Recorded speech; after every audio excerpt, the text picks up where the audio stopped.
আসসালামু আলাইকুম। আজকে আমরা অনুশীলনী 3 এর 24 নম্বর অঙ্কটা করব। একটি ঘরের দৈর্ঘ্য প্রস্থের 3 গুণ, তার মানে প্রস্থ যা হবে দৈর্ঘ্য হবে তার 3 গুণ। প্রস্থ যদি ক হয় দৈর্ঘ্য হবে 3 ক। প্রতি বর্গ মিটারে 7.50 টাকা দরে ঘরের মেঝে কার্পেট দিয়ে মুড়তে মোট 1102 টাকা 50 পয়সা ব্যয় হয়। ঘরটির দৈর্ঘ্য ও প্রস্থ নির্ণয় করতে বলছে।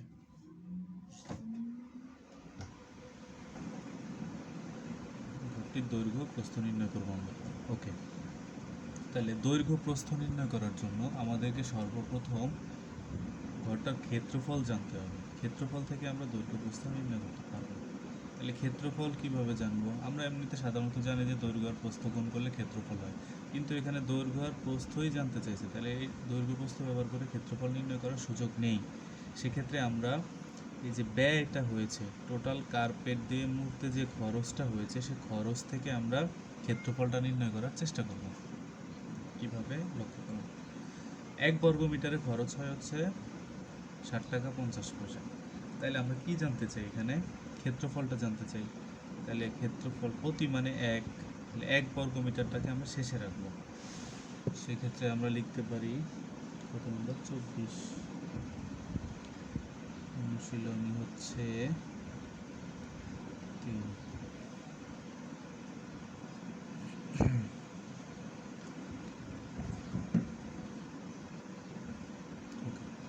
তাহলে আমরা প্রথমে লিখতে পারি 7.50 টাকা খরচ হয়।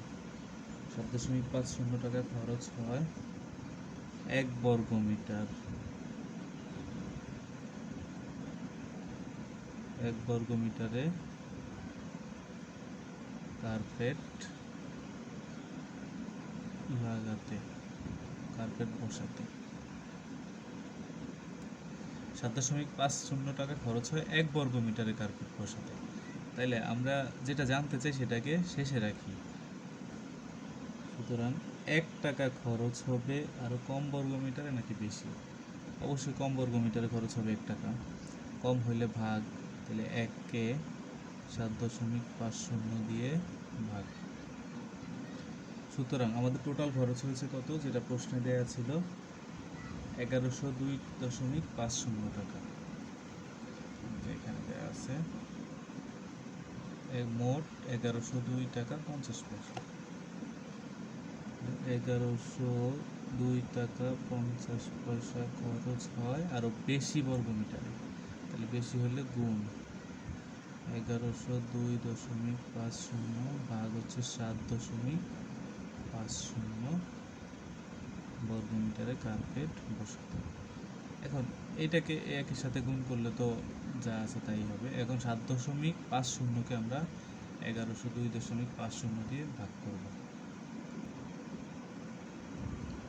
ওকে, আমরা যদি 1102.50কে 7.50 দিয়ে ভাগ করি তাহলে আসে 147 বর্গ মিটার।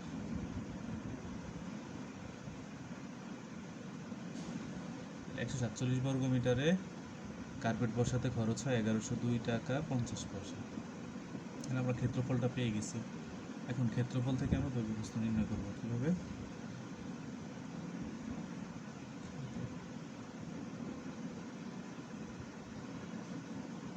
প্রশ্নে বলা আছে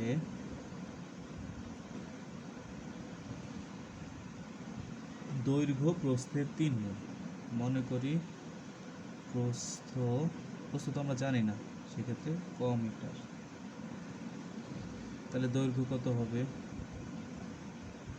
আমরা বলছিলাম যে প্রস্থ যদি ক হয় দৈর্ঘ্য হবে 3 ক, কারণ দৈর্ঘ্য প্রস্থের 3 গুণ। তাহলে কে 3 গুণ? দৈর্ঘ্য 3 গুণ ক মিটার। ওকে, তাহলে আমরা জানি আমরা জানি ক্ষেত্রফল সমান দৈর্ঘ্য গুণ প্রস্থ। তাহলে দৈর্ঘ্য কত? ক গুণ প্রস্থ কত? 3 ক বর্গ মিটার। আমরা জানি ক্ষেত্রফল সমান দৈর্ঘ্য গুণ প্রস্থ। তাহলে 3 ক আর ক যদি গুণ করি আমরা, 3 একে 3, কয় কয় কয় স্কোয়ার, কয় স্কোয়ার বর্গ মিটার। এটা কি? ক্ষেত্রফল। এটাও কি? ক্ষেত্রফল। একই জিনিসের ক্ষেত্রফল দুইটা। তাহলে একটা ক্ষেত্রফল সমান আরেকটা ক্ষেত্রফল লিখতে পারি আমরা। প্রশ্ন মতে 3 ক স্কোয়ার সমান 147। ওকে, এখন এখান থেকে আমরা কর মান বের করবো। প্রথমে 3কে পক্ষান্তর করব, বা ক স্কোয়ার সমান 3 এখানে গুণ আকারে আছে, ওই পাশে যায় হবে ভাগ, 147 ভাগ 3। ওকে, বা ক সমান 3 দিয়ে 147কে ভাগ করলে কত হয়?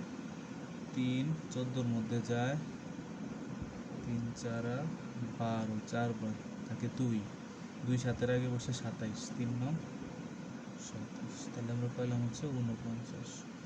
এখন এই স্কোয়ারটাকে যদি ওই পাশে পক্ষান্তর করি তাহলে সে হয়ে যাবে রুট। সুতরাং ক সমান আমরা জানি 49কে লেখা যায় 7 গুণ 7, সেক্ষেত্রে 49-এর রুট হবে 7।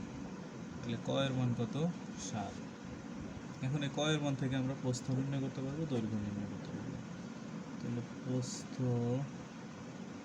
সুতরাং প্রস্থ ক সমান 7 মিটার, দৈর্ঘ্য 3 ক সমান 3 গুণ 7, 3 7 21 মিটার। আশা করি বুঝতে পারছি।